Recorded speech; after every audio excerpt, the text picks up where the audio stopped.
नमो अरिहन्ताणं नमो सिद्धाणं नमो आयरीयाणं नमो वज्रायाणं नमो लोये सौवसावूणं मोक्षमार्गस्य नेतारं वेत्तारं कर्मभूभृतां ज्ञातारं विश्वतत्त्वानां वंदे तत्गुणलब्धये। 1008 श्री मूलनायक आदिनाथ भगवान की जय। द्वासांग जिनवाणी माता की जय। आचार्य श्रेष्ठ आचार्य गुरुवर श्री 108 पूज्यपाद स्वामी महाराज की जय। आचार्य श्रेष्ठ आचार्य गुरुवर श्री 108 विद्यासागर जी महाराज की जय। जगत पूज्य निर्यापक श्रमण मुनि पुंगव श्री 108 सुधा सागर जी महाराज की जय। समस्त मुनि संघ की जय। आलोक मोदी स्वाध्याय सुधा यूट्यूब चैनल पर आप सभी दर्शकों का एक बार पुनः हार्दिक स्वागत, हार्दिक अभिनंदन। पूज्यवर आचार्य पूज्यपाद स्वामी जी द्वारा रचित इस सर्वार सिद्धि ग्रंथराज की स्वाध्याय श्रृंखला में हम सभी 9वें अध्याय के अंतर्गत संवर और निर्जरा तत्व के बारे में विस्तार से समझ रहे हैं।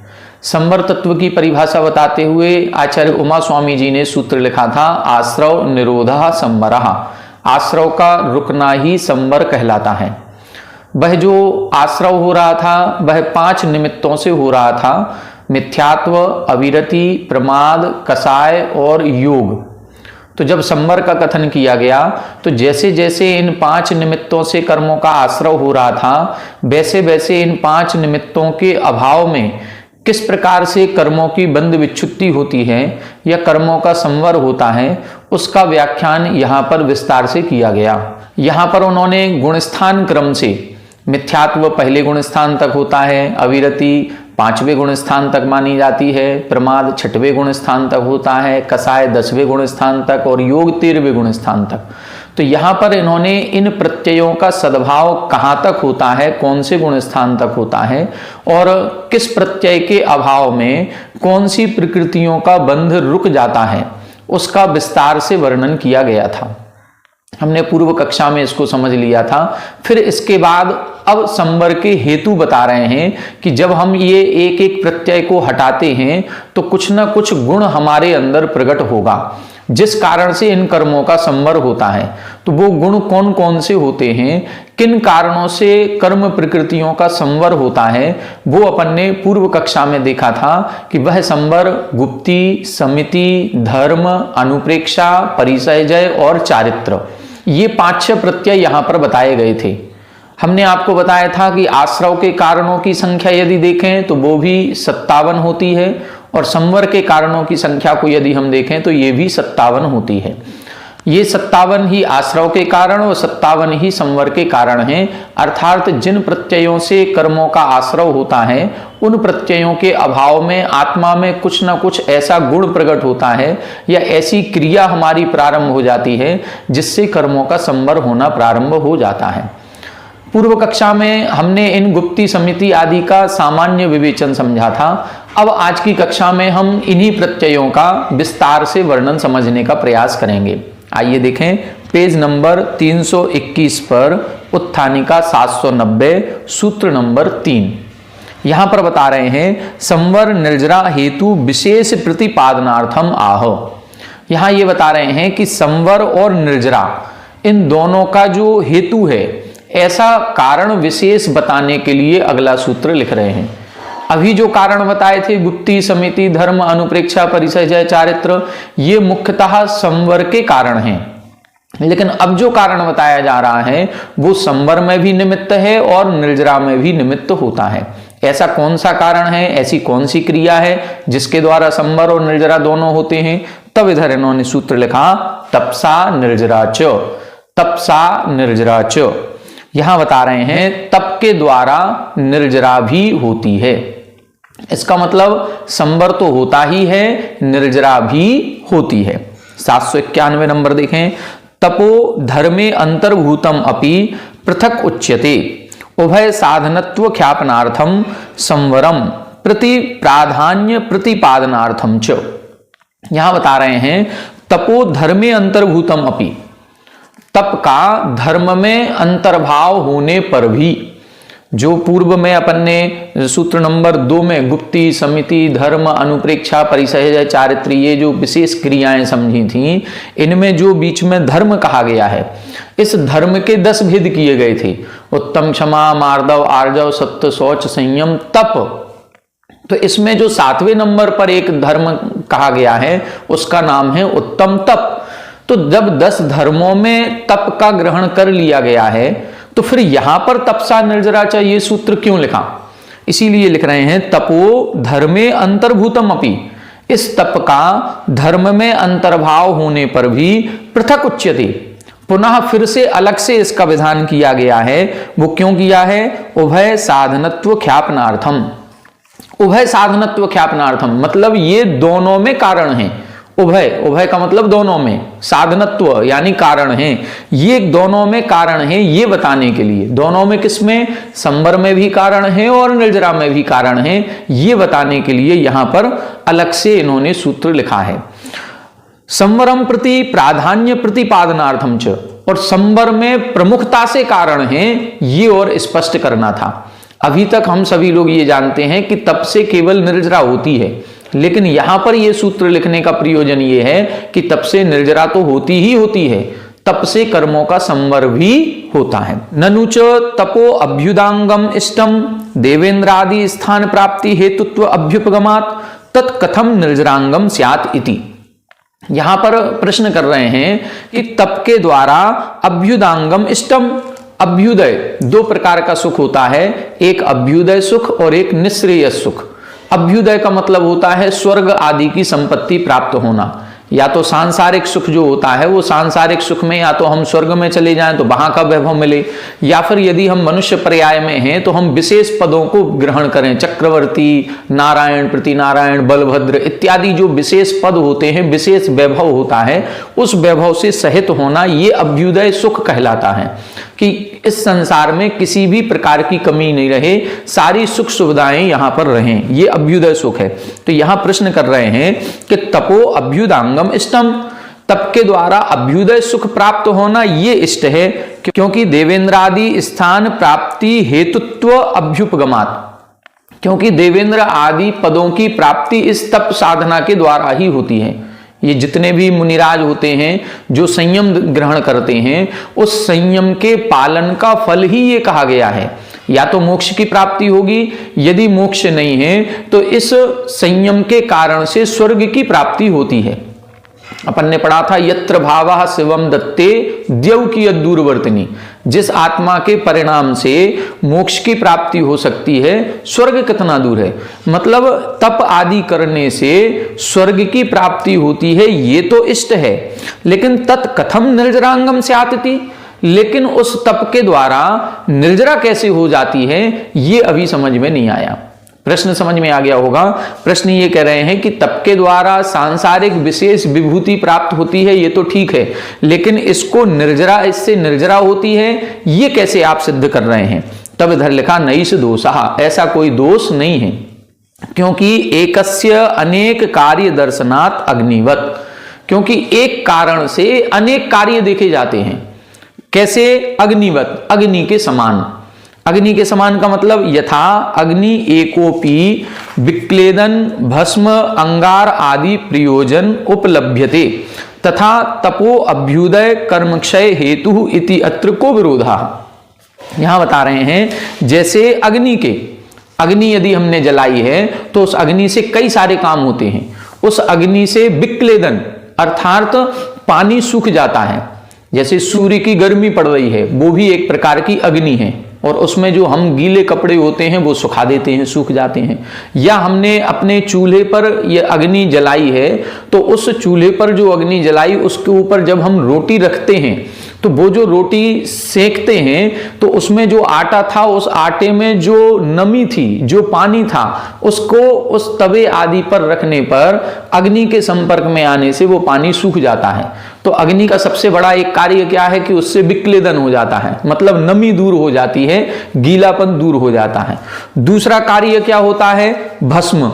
जब अग्नि जलेगी, लकड़ी जलेगी तो उससे राख निकलेगी ही निकलेगी। तीसरा क्या है? अंगार, उससे अंगारे भी उत्पन्न होते हैं। चौथा, उससे उजाला प्रकाश भी उत्पन्न होता है, उससे हमारा कोई जो सामान रखा हुआ है अग्नि के ऊपर वो गर्म भी हो रहा है, पक भी रहा है। तो अग्नि एक जल रही है, लेकिन उस एक अग्नि के कार्य कितने सारे देखे जा रहे हैं, बहुत सारे कार्य देखे जा रहे हैं। उससे राख भी मिल रही है, उससे प्रकाश भी मिल रहा है, उससे हमारे नमी जो है वो भी दूर हो रही है, हमको सर्दी लग रही है तो वो ताप भी लेते हैं। तो ये सारे कार्य एक कारण से देखे जाते हैं। जब एक कारण से इतने सारे कार्य हो सकते हैं तो तप रूपी एक कारण से स्वर्ग और मोक्ष की प्राप्ति होने में क्या बाधा है। इसीलिए लिखा तथा तपो अभ्युदय कर्म क्षय हेतु, वो अभ्युदय का भी हेतु बन जाए और कर्म क्षय यानी निर्जरा का भी हेतु बन जाए। इति अत्र को विरोधा, इसमें क्या विरोध है, इसमें कोई भी विरोध नहीं है। मतलब तप के द्वारा संवर भी संभव है, निर्जरा भी संभव है। तप के माध्यम से सांसारिक सुख की भी प्राप्ति होती है और मोक्ष सुख की भी प्राप्ति होती है, इसमें कोई भी विरोध नहीं है। अब देखें 792 नंबर, संवर हेतुषु आदौ उद्दिष्टायाः गुप्तेः स्वरूप प्रतिपत्त्यर्थम आह। अभी जो अपन ने टीका पढ़ी थी पिछले दूसरे नंबर सूत्र में, उसमें गुप्तिका, समितिका, धर्म, अनुप्रेक्षा, परिसयजय, इन सबका एक एक लाइन में स्वरूप या लक्षण बताया गया था, वो सामान्य स्वरूप है। अब यहां पर सूत्रों के माध्यम से सभी की विशेषताएं बता रहे हैं। गुप्ती किसे कहेंगे, समिति किसे कहेंगे, किसके कितने भेद हैं, ये सब इधर बताया जा रहा है। तो अब इधर देखें, संवर हेतुषु आदौ उद्दिष्टाया, संवर के हेतुओं में आदौ यानी सबसे पहले, उद्दिष्टाया जिसका उद्देश्य किया था, सबसे पहले जिसका वर्णन किया था, ऐसे गुप्तेः, ऐसे गुप्ती का स्वरूप प्रतिपत्त्यर्थम आह। अब उस गुप्ती का क्या स्वरूप है वो स्वरूप बताने के लिए अगला सूत्र लिख रहे हैं, सम्यक योग निग्रहो गुप्ति ही। सम्यक योग निग्रहो गुप्ति ही, यहां बता रहे हैं सम्यक यानी भली प्रकार से, योग निग्रहो मन योग, वचन योग, काय योग, इन तीनों प्रकार के योगों का निग्रह करना अर्थात इनकी प्रवृत्ति को रोकना, उसको गुप्ति ही, गुप्ती कहते हैं। अब यहां बता रहे हैं, देखें उत्थान का 793, योगो व्याख्यातः, योग का व्याख्यान कर चुके हैं। कहां किया था, काय वांग मनः कर्म योगः इत्यत्र, जो 6वें अध्याय का पहला सूत्र था, उस समय इस योग का बहुत विस्तार से व्याख्यान किया था कि यह योग अर्थात मन, वचन और काय की क्रिया के द्वारा जो आत्म प्रदेशों में परिस्पंदन होता है उसी को योग कहते हैं। तो यहां योग का व्याख्यान ये कर चुके हैं। तस्य स्वेच्छा प्रवृत्ति निवर्तनम निग्रह, उस योग की अर्थात मन की, वचन की और काय की जो स्वेच्छा पूर्वक प्रवृत्ति हो रही थी, उस प्रवृत्ति का निवर्तनम अर्थात रुक जाना ही निग्रह कहलाता है। हम जो मन में आता है वो सोचने लगते हैं, जो वचनों से आता है वो वचनों से कह देते हैं, जो हमारी मन की इच्छा होती है वैसा हम शरीर से क्रियाएं करने लगते हैं। तो जो स्वेच्छा पूर्वक हमारी प्रवृत्ति हो रही थी उस प्रवृत्ति को रोकना ही ये निग्रह शब्द से लिया गया है, या निग्रह शब्द का ये अर्थ है। विषय सुख अभिलाषार्थम प्रवृत्ति निषेधार्थम सम्यक विशेषणम, योग बता दिया, योग का व्याख्यान कर चुके हैं। निग्रह का मतलब है उस योग की जो अन्यथा प्रवृत्ति हो रही थी, जो स्वेच्छा पूर्वक प्रवृत्ति हो रही थी, उसका रुकना निग्रह है। अब सम्यक शब्द का व्याख्यान कर रहे हैं। सम्यक शब्द से क्या लेना है, विषय सुख अभिलाषार्थम, विषय सुख की इच्छा पूर्वक जो प्रवृत्ति होती है, मन योग, वचन योग, काय योग की प्रवृत्ति हम हो सकता है कि स्वेच्छा पूर्वक प्रवृत्ति ना करें, हम अपने आगम के अनुसार प्रवृत्ति करें। आगम में जो कहा गया है कि हमारी क्रियाएं यदवा तदवा ना हो करके सम्यक होनी चाहिए, संयमित होनी चाहिए, चारित्र पूर्वक होनी चाहिए। जैसे मुनिराजों की क्रियाएं हैं ये सम्यक क्रियाएं हैं, लेकिन उस सम्यक क्रिया स्वेच्छा क्रिया नहीं हो रही है, लेकिन उस सम्यक क्रिया होने पर भी विषय सुख अभिलाषार्थ प्रवृत्ति निषेधार्थम, मतलब विषय सुख की अभिलाषा की प्रवृत्ति को निषेध करने के लिए सम्यक विशेषण दिया है। ऐसा तो नहीं कि हम प्रवृत्ति स्वेच्छा पूर्वक नहीं कर रहे हैं, हम किसी के अंडर में या निर्देशन में कर रहे हैं, जिनवाणी के निर्देशन में या हमारे केवली भगवान के द्वारा जो कहा गया आगम है उस आगम के अनुसार हम प्रवृत्ति कर रहे हैं। लेकिन वो प्रवृत्ति किस लिए कर रहे हैं, कि हमें प्रभाव में विषय सुख मिलेंगे, हम अगले भाव में देवों में उत्पन्न होंगे, वहां का वैभव प्राप्त होगा। यदि इसलिए व्रतों का पालन कर रहे हैं तो फिर वह गुप्ती के अंतर्गत नहीं आएगी। फिर वो मन वचन काय की जो निग्रह हमने किया है वो गुप्ती के अंतर्गत नहीं आएगा। इसीलिए लिखा विषय सुख अभिलाषार्थ प्रवृत्ति निषेधार्थम। जो सम्यक शब्द लिखा है कि योगों का निग्रह तो करना है लेकिन सम्यकतया करना है। सम्यकतया का मतलब है कि हम योगों की प्रवृत्ति को रोकेंगे, लेकिन इसलिए नहीं रोकेंगे कि हमें विषय सुख की प्राप्ति हो जाए। नहीं, विषय सुख की प्राप्ति नहीं, कर्म निर्जरा के लिए यदि हम अपने योगों की चंचलता को रोकते हैं तो वो फिर हमारा गुप्ती के अंतर्गत आएगा। तस्मात् सम्यक विशेषण विशिष्टात् संक्लेश अप्रादुर्भाव परात् कायादि योग निरोधे सति तन्निमित्तम कर्म न आश्रवती इति संवर प्रसिद्धि अवगंतव्या। यहां बता रहे हैं तस्मात् सम्यक विशेषण विशिष्टात्, इसीलिए सम्यक रूपी विशेषण से जो विशिष्ट है। अब सम्यक शब्द लगा दिया कि विषय सुख की इच्छा के लिए नहीं करना है, फिर अपनी योगों की प्रवृत्ति को रोकना है। तो जो विशेषण लगा दिया है उस विशेषण से सहित अब जो भी क्रिया होगी उसमें संक्लेश अप्रादुर्भाव परात, संक्लेश की उत्पत्ति नहीं होने से। क्यों? क्योंकि अब हमें विषय सुख की इच्छा ही नहीं है। जब इच्छा नहीं है तो संक्लेश उत्पन्न नहीं होगा, और संक्लेश उत्पन्न नहीं होने से कायादि योग निरोधे सति, काय मन और वचन इनके निरोध होने पर तन्निमित्तम कर्म न आश्रवती।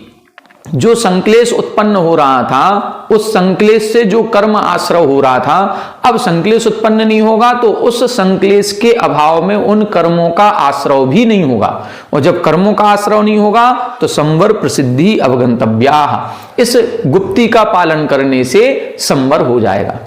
कुल मिलाकर के इसको संवर के कारणों में क्यों लिखा? क्योंकि अभी हमारे गुप्ती का पालन हम नहीं कर रहे थे तो मन वचन काय से कुछ भी सोच रहे थे, कुछ भी बोल रहे थे और कुछ भी क्रियाएं कर रहे थे।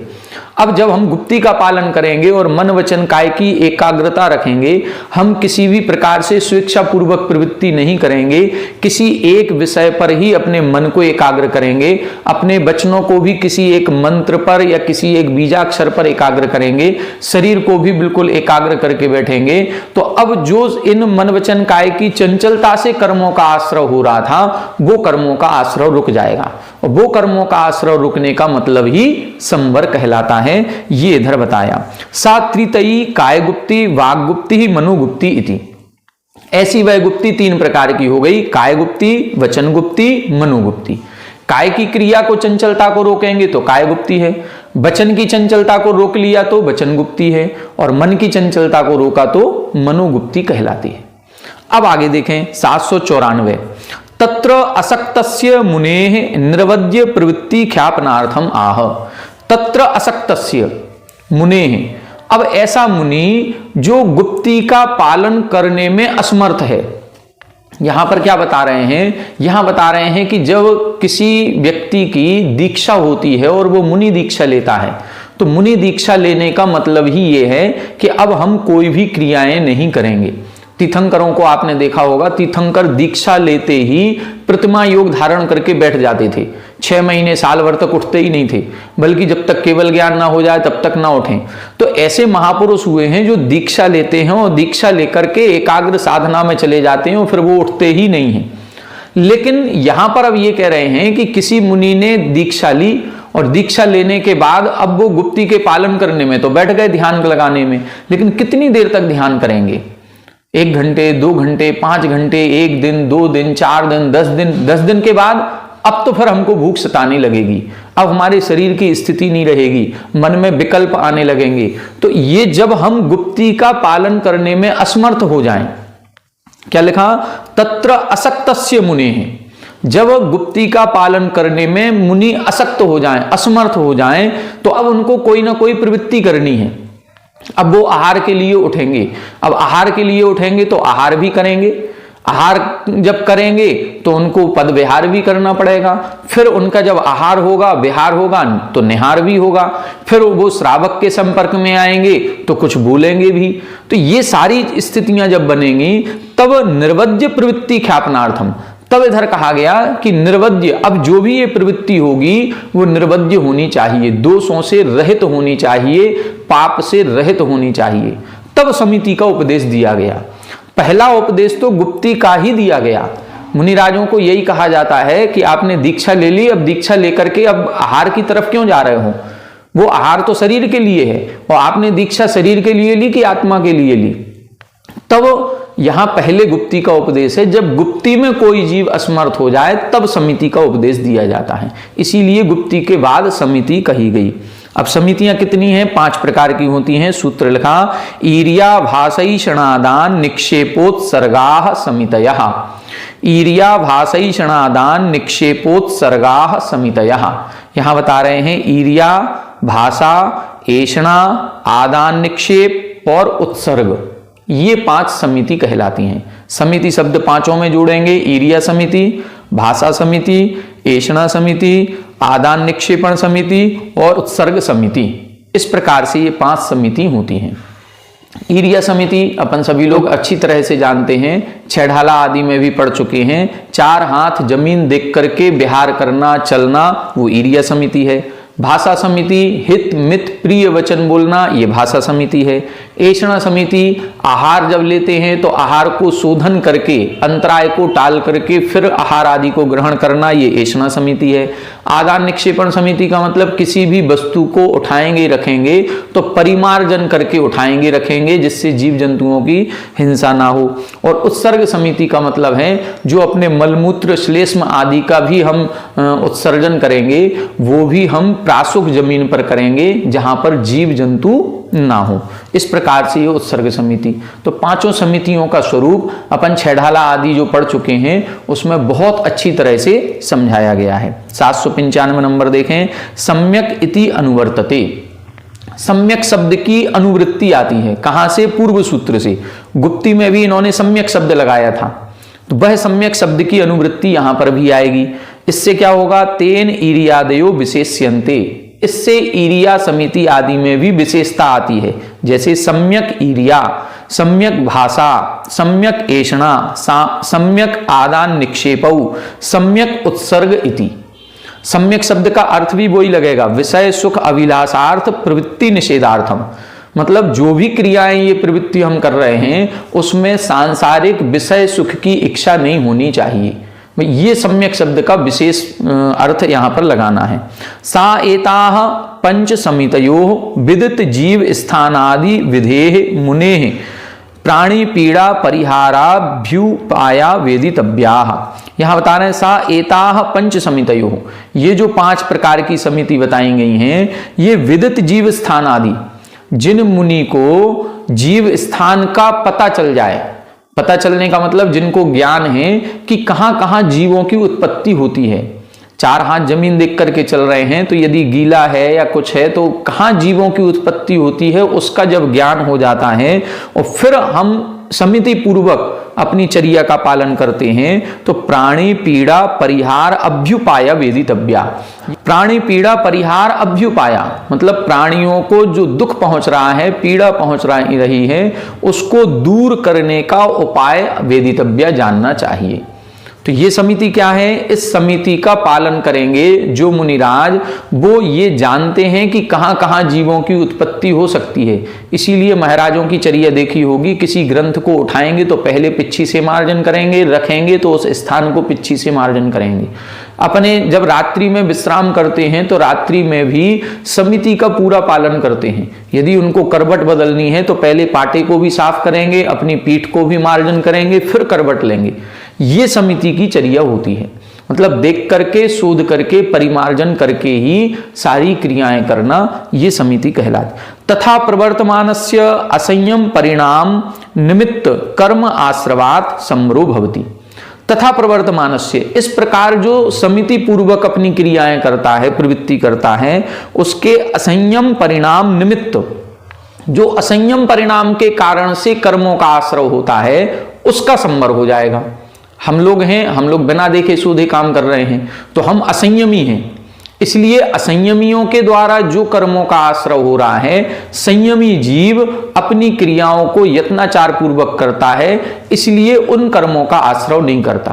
तो संयमी जीवों के जो असंयमियों के द्वारा कर्मों का आश्रव होता है उसका संवर हो जाता है। इसलिए समिति को संवर के हेतुओं में रखा गया। आगे देखें, तृतीयस्य संवर हेतु धर्मस्य भेद प्रतिपत्त्यर्थम आह।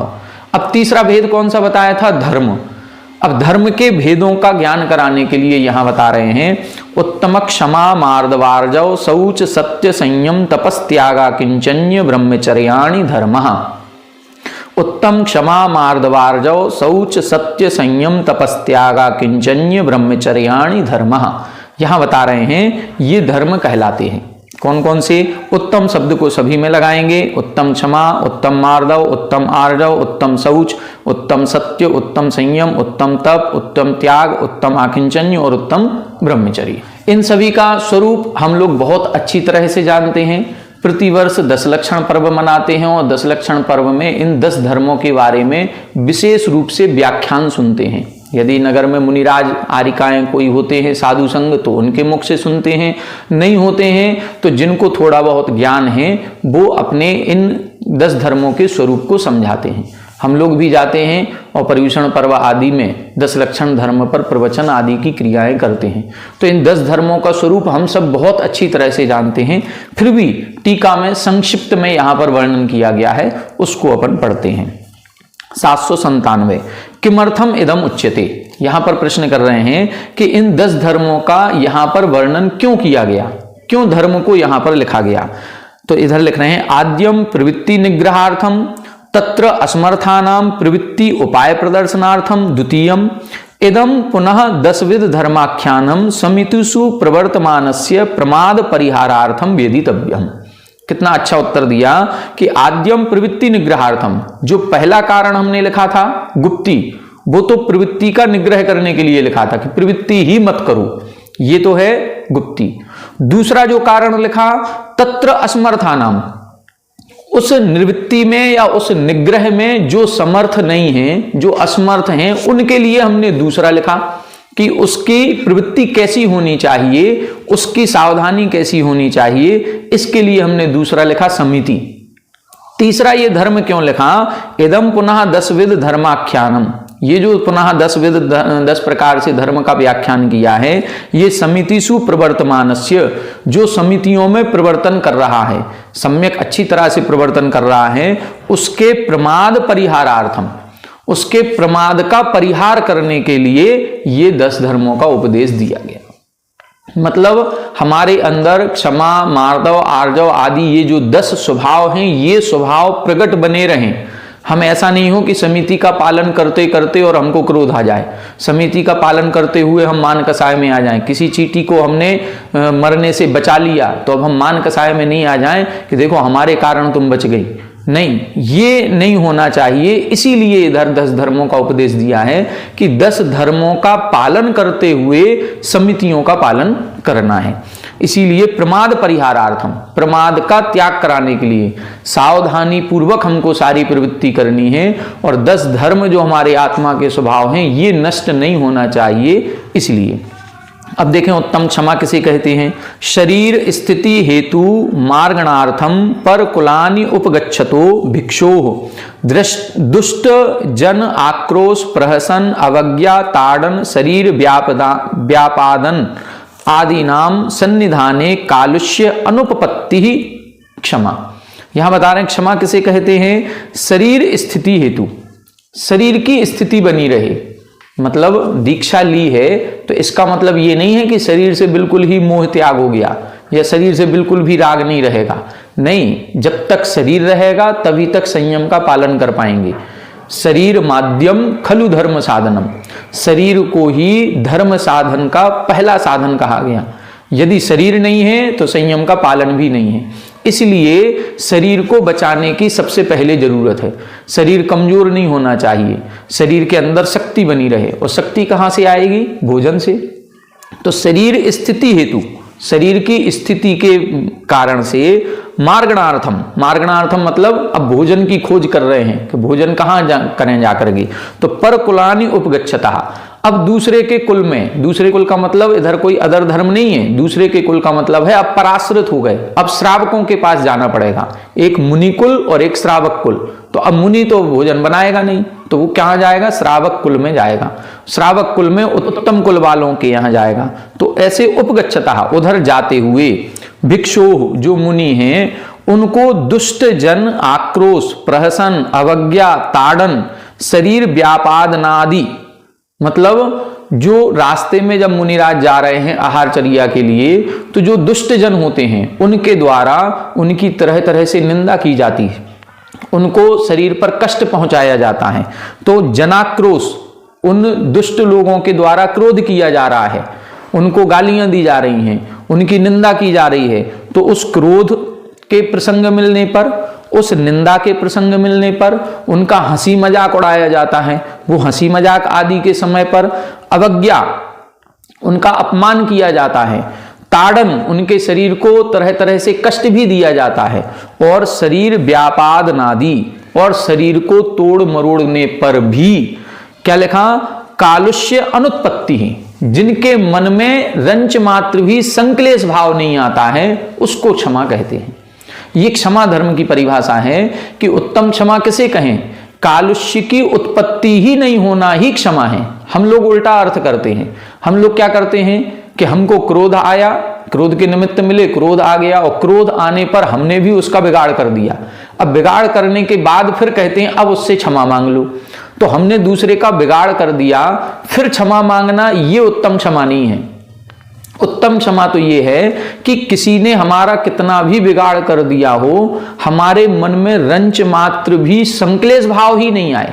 कोई हमको कितनी भी गालियां दे रहा हो और हमें रंच मात्र भी संक्लेश नहीं आए, ऐसा लगे ही नहीं कि कोई हमको गालियां दे रहा है। इसीलिए ध्यानत राय जी ने लिखा, गाली सुनी मन खेद ना आनो, कि गाली सुनकर को मन में खेद ही नहीं आना, ये उत्तम क्षमा कहलाती है। अब यहाँ पर चूंकि प्रवचन का समय नहीं है, इसलिए ज़्यादा व्याख्यान ना करके अपन केवल उन लाइनों के अर्थ को समझेंगे कि यहाँ पर मुनिराजों की स्थिति बता रहे हैं कि मुनिराजों को केवल एक ही समय ऐसा होता है जब लोगों के संपर्क में आना पड़ता है। या तो आहारचर्या के लिए निकलते हैं, या एक स्थान से दूसरे स्थान पर विहार करते हैं, तब बाहर निकलते हैं। और जब वो बाहर निकल रहे हैं उस समय अन्य जो कुल वाले हैं, अन्य दर्शन वाले हैं, अन्य धर्म वाले हैं, वो इनके नग्न शरीर को देख करके कई प्रकार से इनका अपमान आदि करते हैं, इनकी हंसी उड़ाते हैं, इनकी निंदा करते हैं, इनको गालियां भी देते हैं, अपशब्द भी बोलते हैं। और कई बार तो कुछ बच्चे ऐसे होते हैं जो पत्थर भी उठा करके मार दें, कुछ भी हो सकता है। अब ये सब कुछ स्थितियां बनने पर भी जिन मुनिराज के मन में रंच मात्र भी क्षोभ या क्लेश या संक्लेश भाव नहीं आता है, उन्हीं के उत्तम क्षमा होती है। इस प्रकार से ये 10 धर्मों का वर्णन यहाँ पर आगे आएगा। आज समय अपना हो गया है, तो अभी उत्तम क्षमा को अपन ने समझा है।